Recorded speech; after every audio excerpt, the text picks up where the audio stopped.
Baik, bismillahirrahmanirrahim. Assalamualaikum warahmatullahi wabarakatuh. Perkenalkan, nama saya Siti Nur Khotimah, NIM F1G118050. Jadi di sini saya akan menjelaskan sedikit mengenai sistem informasi yang telah saya buat untuk memenuhi tugas mata kuliah Sistem Informasi. Baik, langsung saja. Jadi di sini saya untuk template-nya saya menggunakan template dari SB Admin 2, di mana pada template ini sudah menggunakan Bootstrap versi 4. Baik, untuk langkah pertama yang saya lakukan adalah membuat file baru di dalam folder views dengan mengisi menggunakan coding dari index.html dari template yang sudah saya download, yaitu template SB Admin 2. Kemudian pada file tersebut kita beri nama menjadi dashboard PHP. Langkah selanjutnya yaitu membuat controllers. Nah, untuk membuat controllers ini digunakan untuk meload view dashboard.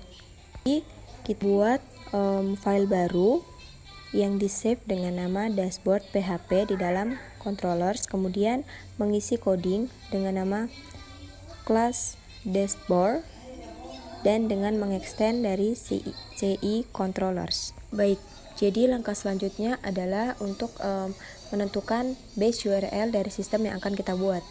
Nah, jadi kita akan menuju ke file config, kemudian membuka file config PHP. Nah, di bagian config base URL itu kita isi dengan sesuai URL yang kita gunakan pada saat membuat kode igniter tersebut. Jadi base URL yang saya gunakan di sini adalah http://localhost/online-shop. Jadi ini merupakan URL yang saya gunakan pada saat membuat kode igniter tersebut. Jadi kita juga bisa paste langsung URL dari welcome to kode igniter yang kita buat sebelumnya ke bagian config base URL ini. Langkah selanjutnya yaitu menentukan default controllers.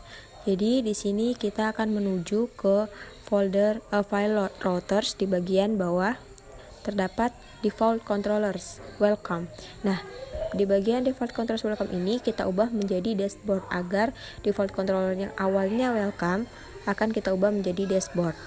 Oke, lanjut untuk langkah selanjutnya yaitu kita mengubah dashboard PHP menjadi 4 bagian, yaitu footer, header, sidebar, dan juga dashboard.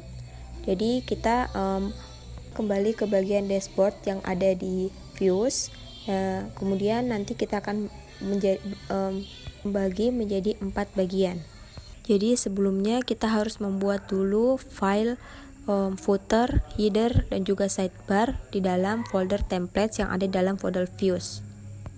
Agar keempat bagian dapat tampil, maka kita load terlebih dahulu di bagian dashboard PHP yang berada di controllers. Nah, jadi di bagian dashboard.php yang ada di folder controllers ini, kita tambahkan load view seperti yang ada di tampilan layar ini. Load view, kemudian templates, dan nama folder, yaitu ada header, sidebar, dashboard, dan juga footer. Nah, kemudian agar bagian header dan footer dapat terpanggil, kita paste terlebih dahulu base URL ke masing-masing bagian seperti footer dan headernya. Jadi di bagian footer sini kita echo base URL-nya, begitu juga dengan di bagian header agar kedua bagian ini bisa tampil atau terpanggil. Selanjutnya, untuk mengubah tampilannya atau kita mengedit tampilan seperti bagian nama toko, kategori, dan lain-lainnya, maka kita membuka file sidebar yang ada di folder templates. Nah, di sini kita bisa mengatur nama toko, kemudian ada bagian kategori dan bagian jenis-jenis dari kategori tersebut. Di bagian sini juga kita dapat mengedit icon yang ingin kita gunakan di dalam tampilan sistem informasi yang kita buat. Untuk bagian ikonnya, saya menggunakan font awesome untuk mencari coding dan mencari icon yang ingin saya tampilkan nantinya. Jadi di bagian sini, di sini adalah coding yang telah saya ambil dari website Font Awesome sesuai dengan icon yang saya pilih.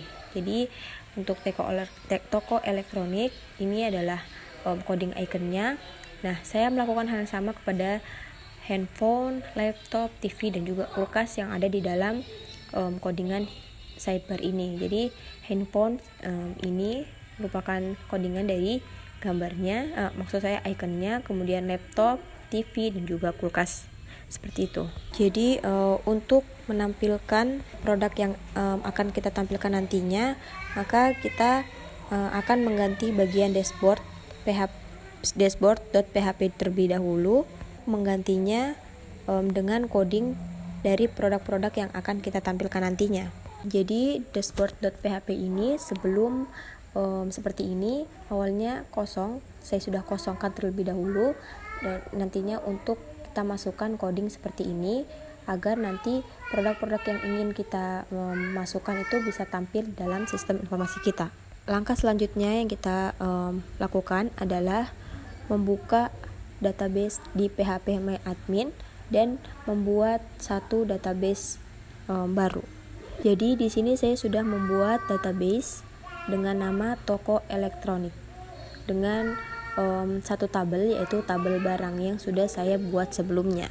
Setelah membuat database di phpMyAdmin, maka kita harus melakukan konfigurasi database tersebut ke dalam aplikasi CodeIgniter yang kita punya. Untuk mengkonfigurasikan database yang telah kita buat tersebut, kita kembali ke folder config dan kemudian kita membuka file database php. Nah, di situ kita mengisi username dan nama database. Jadi awalnya untuk bagian username di sini kosong dan juga bagian database di sini kosong. Jadi kita isi bagian username ini jadi root, kemudian bagian database ini menjadi nama database yang telah kita buat. Karena tadi saya membuat database toko elektronik, maka di sini juga saya isikan database toko elektronik. Setelah itu kita memanggil library database tersebut di dalam file autoload. Jadi kita membuka terlebih dahulu file autoload dan kita menuju ke bagian autoload libraries.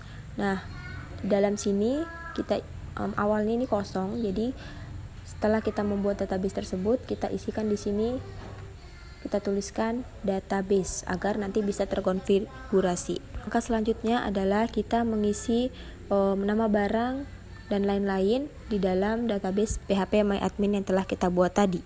Jadi di sini kita melengkapi tabel barang yang telah kita buat tadi, seperti di sini nama barang, jenis barang, harga barang, berat barang, stok, dan juga gambar. Jadi di sini sudah saya buat ada 4 barang, yaitu HP Samsung, laptop Acer, TV Sharp, dan juga HP Vivo. Kemudian untuk menampilkan produk-produk tersebut, pertama kita akan menuju ke bagian folder controller dan juga membuka file dashboard.php. Di sini kita menambahkan variabel load view ini, kemudian kita meload function. Jadi kita membuat load function di sini dengan nama model barang. Selanjutnya adalah kita membuka folder models.